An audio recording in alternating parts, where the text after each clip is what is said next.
欢迎再次来到在哪儿读书?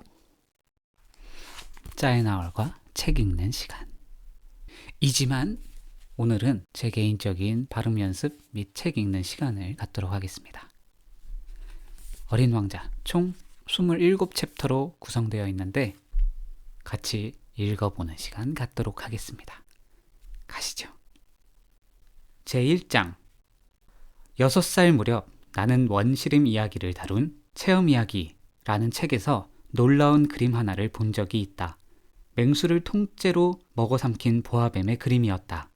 이 그림은 그것을 옮겨 그린 것이다. 그 책에는 이렇게 쓰여 있었다.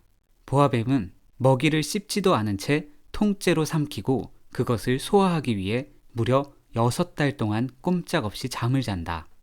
나는 그 책을 읽으며 밀림 속에 신비로운 모험에 빠져들어 한참을 생각했다. 그리고 색연필로 내 생애 첫 그림을 그리기 시작했다.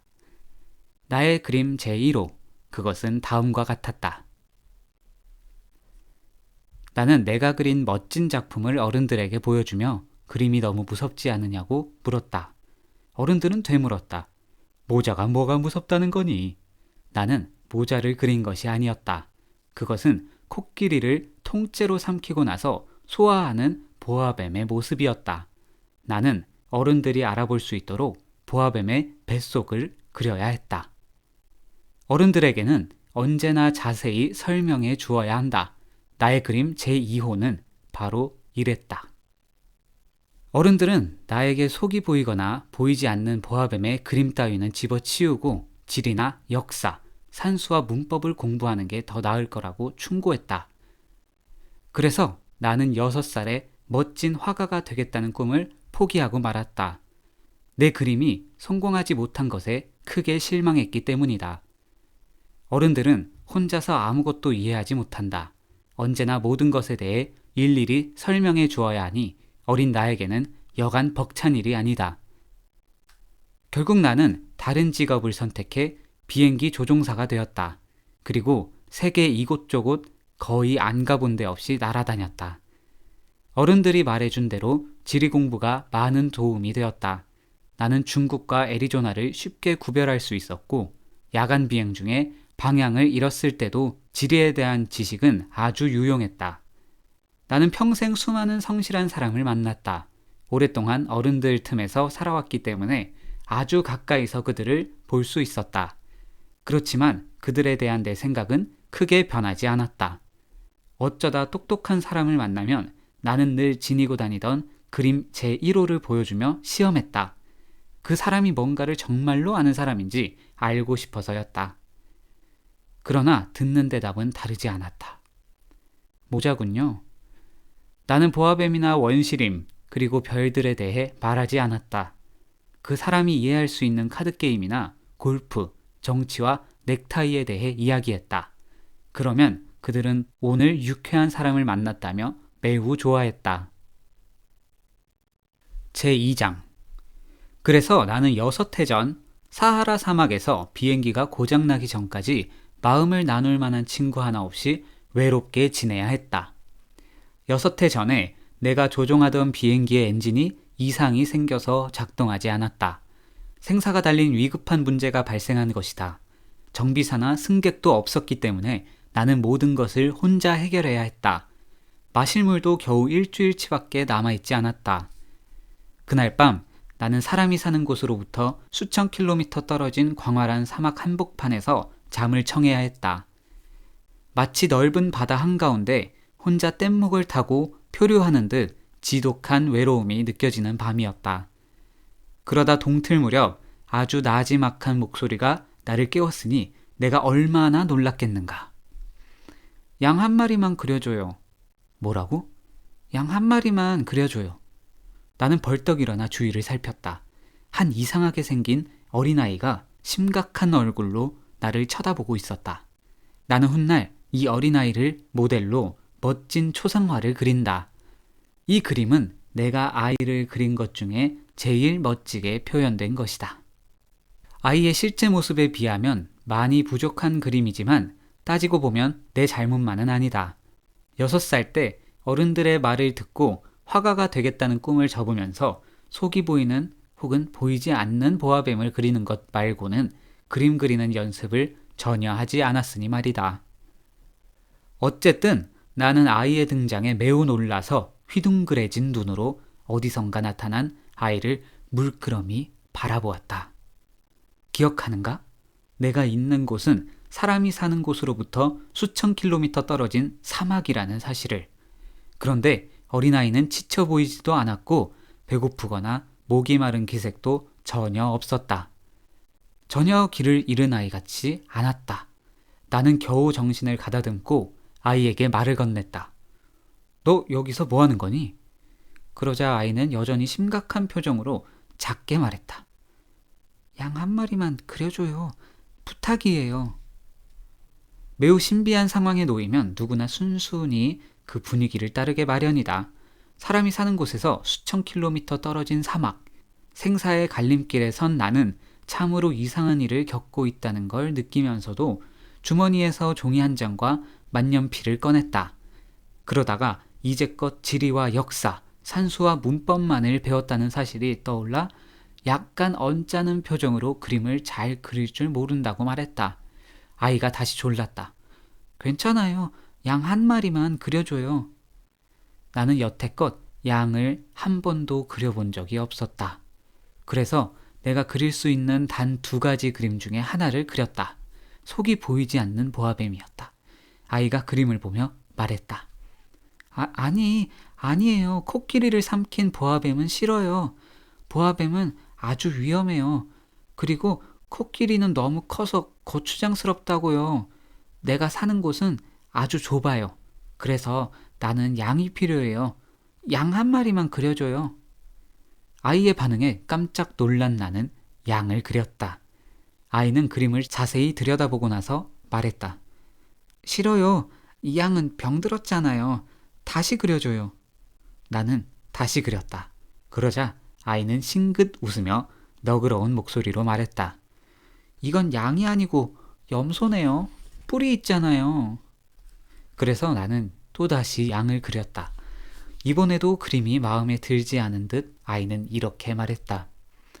양이 너무 늙었어요. 난 오래 살 수 있는 양을 가지고 싶단 말이에요. 나는 서둘러 비행기 수리를 해야 했기 때문에 초조한 마음으로 대충 그림을 끼적인 후 한마디를 툭 던졌다. 이건 상자야. 내가 원하는 양은 이 안에 있어. 그러자 신기하게도 이 어린아이의 표정이 밝아졌다. 내가 원하는 게 바로 이거예요. 이 양에게 풀을 많이 줘야 할까요? 왜 그렇게 물어? 내가 사는 곳은 아주 작거든요. 거기 있는 걸로 충분할 거야. 아주 작은 양이거든. 아이는 그림을 자세히 들여다보더니 말했다. 그렇게 작은 양도 아닌데? 어머, 잠이 들었네? 이렇게 나는 어린 왕자를 알게 되었다. 제3장. 어린 왕자가 어디에서 왔는지 알게 되기까지는 꽤 많은 시간이 걸렸다. 그는 내게 수많은 질문을 했지만 내가 묻는 말은 전혀 귀담아 듣지 않는 것 같았다. 어쩌다 가끔 어린 왕자의 입에서 흘러나오는 말을 들으며 차츰 그에 대해 알게 되었다. 어느 날 어린 왕자가 내 비행기를 보고 물었다. 이 물건은 대체 뭐예요? 이건 물건이 아니고 하늘을 날아다니는 비행기야. 내 비행기. 나는 어린 왕자에게 내가 하늘을 날아다닌다는 것을 이야기하는 게 무척 자랑스러웠다. 그런데 어린 왕자가 큰 소리로 이렇게 외치는 것이 아닌가. 뭐라고요? 그럼 아저씨는 하늘에서 떨어졌다는 거예요? 응, 그래. 나는 조용히 대답했다. 참 재미있네. 어린 왕자가 까르르 웃는 바람에 나는 기분이 좀 언짢았다. 내 불행을 조금이라도 걱정해 주길 바랐기 때문이다. 아저씨도 하늘에서 왔단 말이죠? 어느 별에서 왔어요? 그때 문득 이 신비로운 아이가 나타난 이유를 알게 될 한 줄기 빛이 비치는 듯 싶어 서둘러 물었다. 그럼 넌 다른 별에서 왔니? 그러자 어린 왕자는 아무 대꾸도 하지 않은 채 내 비행기를 바라보며 천천히 고개를 끄덕였다. 이걸 타고 그리 먼 곳에서 오진 못했을 거야. 어린 왕자는 한참 깊은 생각에 잠겼다. 그러더니 주머니에서 내가 그려준 양 그림을 꺼내 보물 다루듯 조심스럽게 들고 들여다보았다. 언뜻 내비친 다른 별 이야기를 들은 나는 호기심이 발동해 좀 더 알아보려고 애썼다. 너는 어디서 왔니? 내 집은 어디야? 내가 그려준 양을 어디로 데려갈 거니? 한참 생각에 잠겨 아무 말 없던 어린 왕자가 조용히 입을 열었다. 아저씨가 그려준 상자는 밤에 양의 집이 될 거예요. 참 잘 됐어요. 그렇지.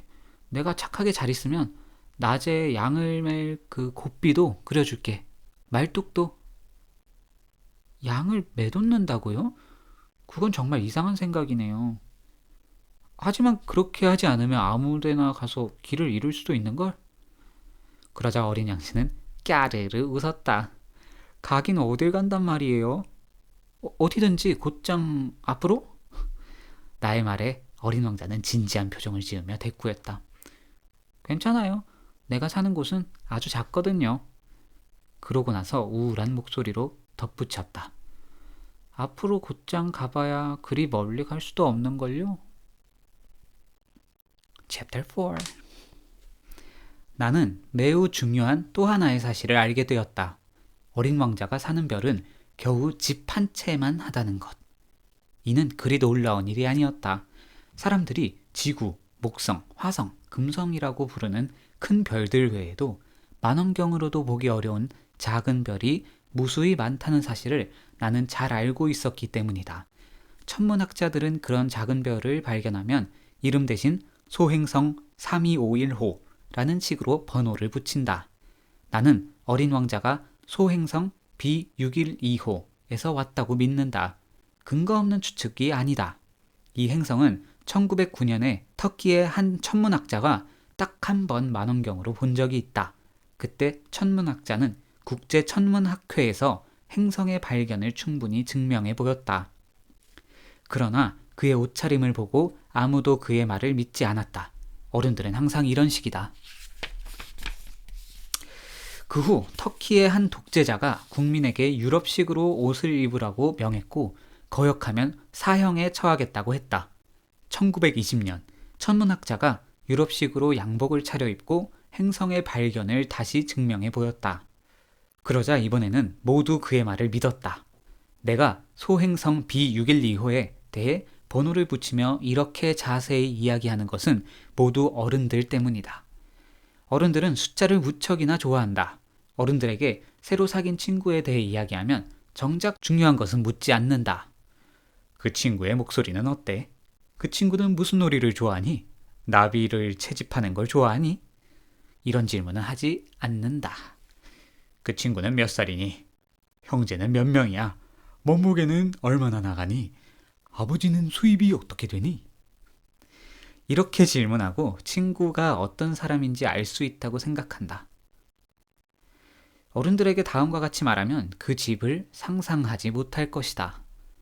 창가에는 예쁘게 핀 제라늄 화분이 놓였고 지붕 위에 비둘기가 날아드는 멋진 장밋빛 벽돌집을 봤어요. 차라리 이렇게 말하면 쉽게 떠올린다. 시세 100만 프랑짜리 집을 봤어요. 그래야 비로소 어른들은 탄성을 지른다. 정말 멋지겠구나. 이런 어른들에게 다음과 같이 어린 왕자에 대해 이야기하면 어떨까? 아주 신비로운 아이였어요. 멋있고 잘 웃었으며 양 한 마리를 가지고 싶어 했어요. 그게 어린 왕자가 이 세상에 존재했다는 증거예요. 누군가가 양을 원한다면 그건 그 사람이 살아있다는 거잖아요. 이 말을 듣고 어른들은 분명 어깨를 으쓱하며 당신을 어린아이로 취급할 것이다. 어린 왕자는 소행성 B612호에서 왔어요. 하지만 이렇게 말하면 어른들은 바로 알아듣고 더는 귀찮게 질문하지 않을 것이다. 어른들은 늘 이런 식이다. 그렇다고 그들을 탓해선 안 된다. 아이들은 어른들을 너그러운 마음으로 이해해야 한다. 삶을 진정으로 이해하는 우리에게 숫자는 그리 중요하지 않다. 나는 이 이야기를 동화처럼 시작하고 싶었다. 옛날 옛적에 자기 몸보다 조금 클까 말까 한 작은 별에 어린 왕자가 살았어요. 어린 왕자는 친구가 필요했답니다. 이런 식으로 말이다. 그래야 삶을 진정으로 이해하는 사람들에게 이야기가 훨씬 진실하게 와닿을 테니까. 하지만 내가 그렇게 시작하지 않은 이유는 사람들이 이 책을 가볍게 읽고 잊어버리기 않기를 바랐기 때문이다.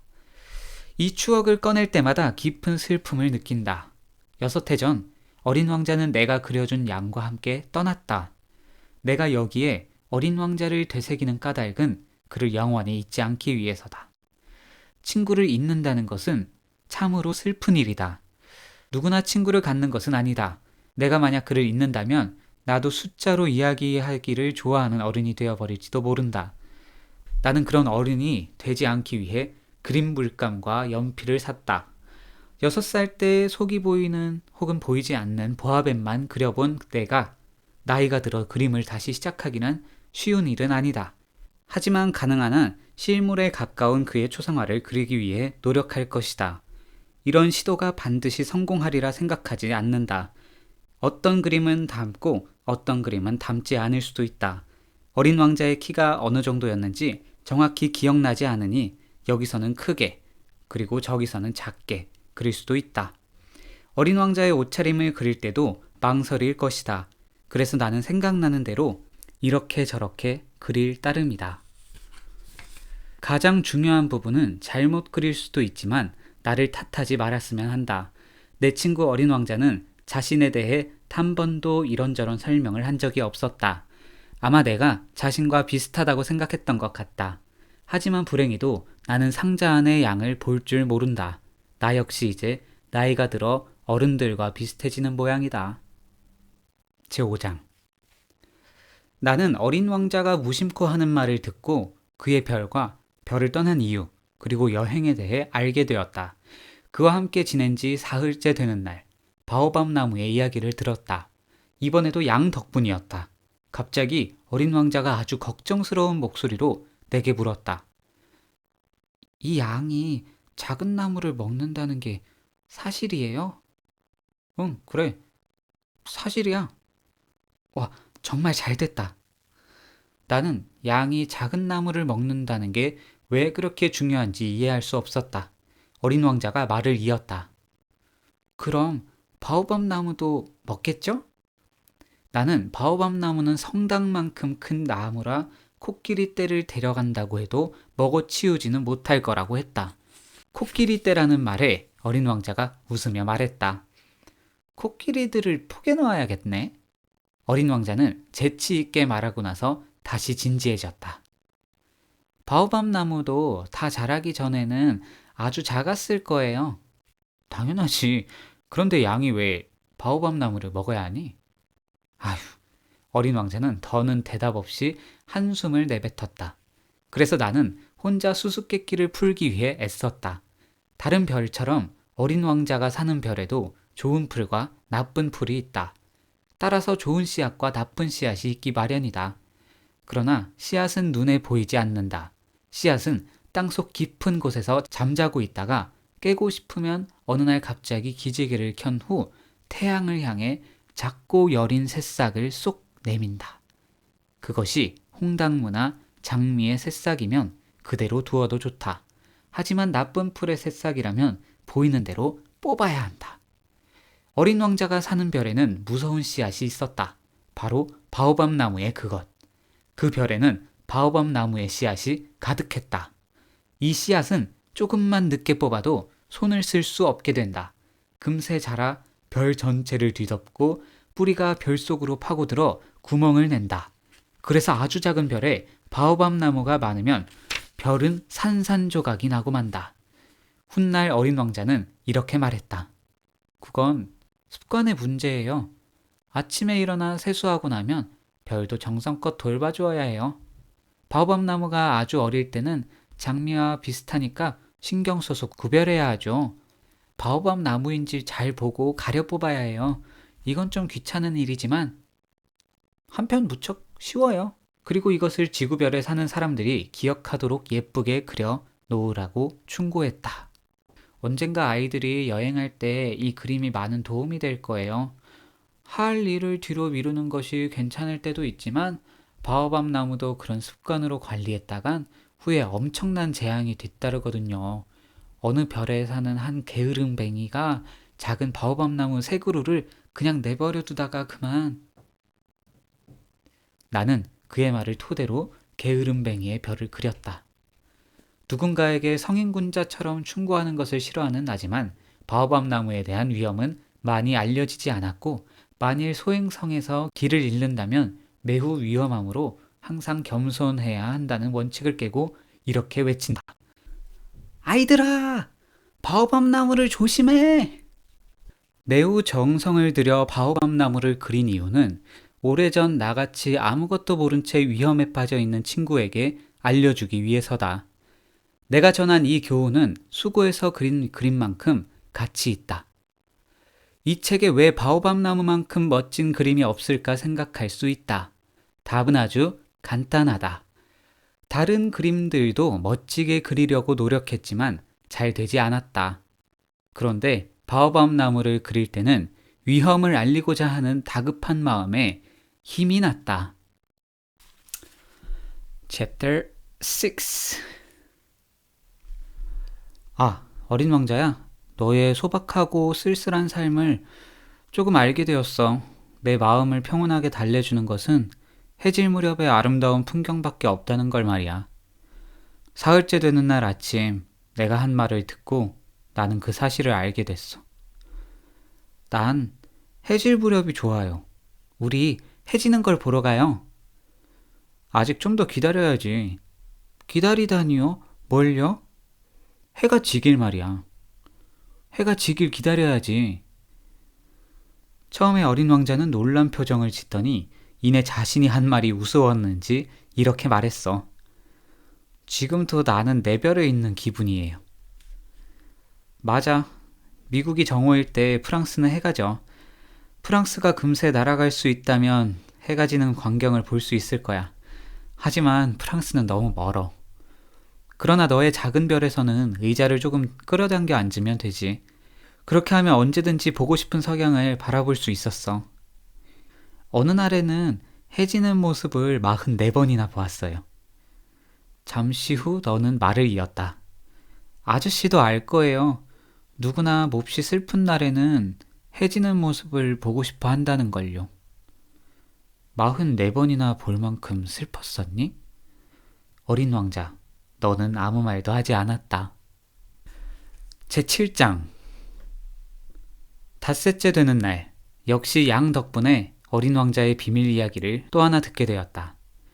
혼자 오랫동안 생각하던 어린 왕자가 불쑥 물었다. 양은 작은 나무를 먹으니까 꽃도 먹겠죠? 양은 무엇이든지 닥치는 대로 먹지. 가시가 있는 꽃도 먹을까요? 물론이지. 그럼 꽃에 가시는 왜 있는 거죠? 그때 나는 볼트가 꽉 조여있는 비행기 엔진을 손보느라 정신이 없었다. 비행기 고장이 생각보다 심각한 데다가 마실 물도 얼마 남지 않아 몹시 불안했다. 가시는 왜 있는 거냐고요? 어린 왕자는 한 번 질문하면 끝까지 대답을 듣기를 원했다. 나는 볼트 때문에 신경이 곤두서서 아무렇게나 대답했다. 가시는 아무 필요가 없어. 괜스레 꽃들이 심술을 부리는 거지. 그래요? 잠시 아무 말 없이 가만히 있던 어린 왕자는 원망스러운 듯 퉁명하게 말했다. 아저씨는 엉터리예요. 꽃들은 연약하고 순수해요. 나름대로 자신을 지키는 거라고요. 가시가 있으면 무섭게 보인다고 생각하는 거예요. 나는 대꾸하지 않았다. 이 볼트가 끝까지 빠지지 않으면 망치로 쳐서라도 빼야겠다. 하고 생각한 찰나인데 어린 왕자가 또 방해했다. 아저씨는 꽃들이 그렇다고 생각하는 거예요? 그만하자. 이제 그만. 나도 몰라. 그냥 아무렇게나 대답한 거야. 지금 중요한 일을 하고 있잖니. 어린 왕자는 놀란 표정으로 나를 보았다. 중요한 일? 기계 기름으로 범벅이 된 손에 망치를 들고 매우 이상하고 흉측한 물체 위에 엎드린 내 모습을 바라보며 어린 왕자가 웅얼거리듯 말했다. 아저씨도 어른들처럼 말하는군요. 나는 조금 부끄러운 생각이 들었다. 어린 왕자는 계속 말을 이었다. 아저씨는 모든 것을 혼동하고 있어요. 다 뒤섞였다고요. 어린 왕자는 매우 화가 나 있었다. 그의 황금빛 머리카락이 바람에 흩날렸다. 내가 아는 어느 별에 아주 새빨간 얼굴을 한 남자가 살았어요. 단 한 번도 꽃향기를 맡아보거나 별을 바라보거나 누구도 사랑해본 적 없는 그런 남자였죠. 그는 온종일 계산만 하면서 아저씨처럼 나는 중요한 일을 하고 있어, 중요한 일을 하고 있다고 하고 말했어요. 교만으로 가득 찬 그는 사람이 아니라 버섯이에요. 뭐야? 버섯이었다고요. 어린 왕자는 얼마나 화가 났는지 얼굴이 창백했다. 수백만 년 전부터 꽃들은 가시를 만들어 왔어요. 양들도 수백만 년 전부터 꽃들을 먹어왔고요. 그런데도 꽃들이 왜 그리 힘들게 가시를 만들어 왔는지 아는 게 중요하지 않다고요? 양들과 꽃들의 싸움이 어째서 중요하지 않죠? 얼굴이 새빨간 남자가 계산하는 일보다 중요하지 않다는 거예요? 이 세상 어디에도 없을 오직 내 별에만 있는 꽃 한 송이를 내가 알고 있는데 그 꽃을 어느 날 아침에 양이 무심코 먹어버릴지도 모르는데 그런 건 중요하지 않다는 거냐고요. 어린 왕자는 얼굴이 불그락 푸르락 하더니 말을 이었다.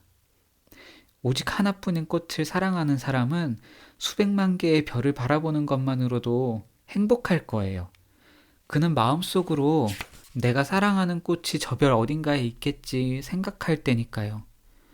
하지만 불행하게도 양이 그 꽃을 먹어버린다면 그에게는 세상의 모든 별이 빛을 잃어버린 기분일 거라고요. 그런데도 그게 중요하지 않다는 거예요? 어린 왕자는 말을 더 잇지 못하더니 흐느껴 울기 시작했다. 어느새 밤이 깊었다. 나는 조용히 연장을 내려놓았다. 망치와 볼트, 갈증과 죽음이 모두 부질없이 느껴졌다. 거기에는 어느 행성에서 내 별인 이 지구에 온 위로해줘야 할 어린 왕자가 있었다. 나는 두 팔로 어린 왕자를 보듬어 안았다. 내가 사랑하는 꽃은 이제 위험하지 않아. 내 양에게 입마개를 씌워줄게. 그리고 꽃에게 보호망을 입히고 더는 아무 말도 할 수 없었다. 나 자신이 매우 미숙한 존재로 느껴졌다. 어떻게 해야 어린 왕자의 마음에 다가가고 그에게 감동을 주며 그와 한마음이 될 수 있을지 알 수 없었다. 눈물의 나라는 참으로 신비로웠다. 챕터 8 제8장 나는 얼마 지나지 않아 꽃에 대해 더 많은 것을 알게 되었다. 오래전부터 어린 왕자의 별에는 꽃잎이 한 겹인 아주 소박한 꽃들이 있었다. 꽃들은 자리를 많이 차지하지 않았고 누구도 방해하지 않았다. 아침이면 풀 속의 모습을 드러냈다가 저녁이면 조용히 사라졌다. 그러던 어느 날 어디선가 알 수 없는 씨앗 하나가 날아와 싹을 틔웠다. 어린 왕자는 다른 잎과 달라 보이는 그 싹을 유심히 지켜보았다. 새로운 바오밥 나무의 일종일지 몰라서였다. 그런데 싹은 곧 작은 나무가 되더니 성장을 멈췄고 꽃봉오리를 맺기 시작했다. 커다란 꽃망울을 지켜보는 어린 왕자는 뭔가 기적이 일어날 것이라고 기대했다. 그러나 꽃은 오랫동안 초록색 꽃방에 숨어 아름다워질 준비만 했다. 꽃은 정성스럽게 빛깔을 고르고 꽃잎을 하나둘 다듬어 천천히 옷을 입었다. 그 꽃은 개양귀비처럼 구겨진 모습으로 피어나고 싶지 않은 모양이었다. 가장 아름다운 모습으로 피어나고 싶은 듯 했다. 신비한 몸단장을 며칠 동안 계속하던 꽃은 어느 날 아침 해가 뜰 무렵 모습을 드러냈다. 아, 정말 우아한 꽃이었다. 꽃이 하품하며 말했다. 아, 이제야 잠이 깼네. 죄송해요. 내 머리가 온통 헝클어졌어요. 꽃을 보고 감탄한 어린 왕자가 말했다. 정말 아름다워요. 꽃이 달콤한 목소리로 대답했다. 그렇죠?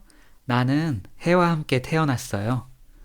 어린 왕자는 꽃이 겸손하지 않다는 것을 알 수 있었다. 그러나 이토록 마음을 설레게 하는 꽃이 또 있을까? 이제 아침 식사 시간인 것 같은데 제 식사 좀 챙겨주시겠어요? 꽃이 말했을 때 어린 왕자는 당황했지만 재빨리 신선한 물을 물뿌리개에 담아 뿌려주었다.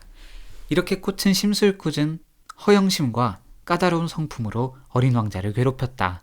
어느 날은 자신이 가진 4개의 가시를 보이며 어린 왕자에게 말했다. 호랑이들이 발톱을 세우고 달려질지도 모르잖아요. 어린 왕자는 말했다. 우리 별에는 호랑이가 없어요. 그리고 호랑이는 풀을 먹지 않아요. 난 풀이 아니에요. 아, 미안해요. 난 호랑이는 하나도 무섭지 않아요. 하지만 바람은 무서워요. 바람막이를 가져다 주겠어요? 어린 왕자는 생각했다. 바람이 무섭다니. 식물인데 참 불행한 일이군. 이 꽃은 너무 까다로운 것 같아. 저녁에는 제게 유리덮개를 씌워주세요. 당신이 사는 이 별은 너무 추워요. 환경도 그리 좋지 않고요. 내가 전에 살던 곳은... 꽃은 더 말을 잇지 못했다. 꽃은 제일 처음에 씨앗으로 이곳에 왔기 때문에 다른 세상에 대해 알 리가 없었다. 거짓말을 하려다가 들통나 부끄러워진 꽃은 어린 왕자를 탓하며 2-3번 헛기침을 했다. 바람막이를 해달라고 했잖아요. 찾아보려 했는데 당신이 계속 말을 하고 있어서. 그러자 꽃은 일부러 더 심하게 기침을 했다. 어린 왕자는 착한 마음으로 꽃을 사랑했지만 조금씩 의심하기 시작했다. 꽃이 무심코 하는 말을 어린 왕자는 심각하게 받아들여 마음의 상처를 받았다. 어느 날 어린 왕자는 내게 이렇게 고백했다. 그 꽃이 하는 말을 귀담아 듣지 말았어야 했어요. 꽃이 뭐라고 하든지 신경 쓰지 말고 그냥 바라보고 향기만 맡으면 되는 거였어요. 그 꽃은 내 별을 향긋한 향기로 가득 채웠지만 나는 그 향기를 즐기지 못했어요. 가시 이야기는 듣기 싫었지만 측은한 마음으로 들어야 했어요. 어린 왕자는 이어서 말했다. 그때는 아무것도 이해하지 못했어요. 꽃의 말이 아닌 행동을 보고 판단했어야 했는데 그 꽃은 나에게 향기를 주고 마음을 환하게 해주었어요. 떠나지 말았어야 했는데 단순한 거짓말 뒤에 숨긴 연약한 마음을 알았어야 했는데 꽃이 얼마나 모순된 존재인지. 그때 난 너무 어려서 꽃을 진정으로 사랑하지 못했어요. 제9장. 나는 어린 왕자가 철새들이 이동할 때 무리에 섞여 자신의 별을 떠나왔다고 생각한다. 별을 떠나는 날 아침 어린 왕자는 별을 정성껏 정리했다. 특히 활화산을 깨끗이 청소했다. 어린 왕자의 별에는 불을 뿜는 2개의 활화산이 있었다. 그것은 아침밥을 따스히 데울 때 아주 편리했다. 불이 꺼진 휴화산도 하나 있었다. 어린 왕자는 어찌 될지 알 수 없어서 그것도 깨끗이 청소해 두었다. 화산은 청소만 잘해주면 폭발하지 않고 규칙적으로 부드럽게 불을 내뿜는다. 화산 폭발은 마치 굴뚝에 솟아오르는 불꽃과 같다. 물론 지구 위에 사는 우리는 화산보다 훨씬 작아서 그것을 청소할 수 없다. 그래서 우리는 종종 화산 폭발로 곤란한 일을 겪곤 한다. 어린 왕자는 울적한 기분으로 바오밤 나무의 마지막 남은 싹들도 모조리 뽑아냈다. 그는 다시 돌아오지 못할 것으로 생각했다. 그래서 평소에 늘 하던 일이 그날 아침에 유난히 친근하게 느껴지고 애착이 갔다. 마지막으로 꽃에 물을 주고 유리덮개를 씌우려는 순간 그는 눈물이 날 것 같았다. 잘 있어요. 어린 왕자는 꽃에 작별 인사를 했다. 꽃은 아무 대답도 하지 않았다. 어린 왕자가 다시 인사했다. 안녕, 잘 있어요. 꽃은 기침을 했다. 그것은 감기 때문이 아니었다. 마침내 꽃은 조용히 말했다. 내가 그동안 어리석었어요. 용서해요. 그리고 행복하길 바래요. 어린 왕자는 꽃이 비난 섞인 어투로 말하지 않아서 깜짝 놀랐다. 그래서 유리덮개를 손에 든 채 그대로 멍하니 서 있었다. 갑자기 다소곳하고 다정한 모습으로 말하는 꽃을 이해할 수 없었다. 나는 당신이 좋아요. 당신은 몰랐을 거예요. 이 모든 게 다 내 잘못이에요. 이젠 소용없겠지만. 하지만 당신 또한 나만큼 어리석었어요. 부디 행복하길 바래요. 유리덮개는 치워도 돼요. 이제 필요 없어요. 바람이 불면 내 감기는 그리 심하지 않아요. 서늘한 밤 공기를 맞으면 오히려 좋을 거예요. 난 꽃이니까. 하지만 짐승들이 오면 나비를 만나기 위해서는 벌레 2마리가 와도 참아야죠. 나비는 매우 아름답다면서요. 나비가 아니면 누가 날 찾아오겠어요. 당신은 이제 멀리 떠나잖아요. 짐승들이 와도 걱정하지 않아요. 난 가시를 가지고 있으니까요. 그렇게 말하며 꽃은 천진난만하게 4개의 가시를 보여주었다. 그리고 이어 말했다. 계속 그렇게 우물쭈물 서 있을 거예요? 성가셔요. 떠날 거면 빨리 떠나요. 어린 왕자에게 우는 모습을 보이고 싶지 않았던 것이다. 그만큼 자존심이 강한 꽃이었다.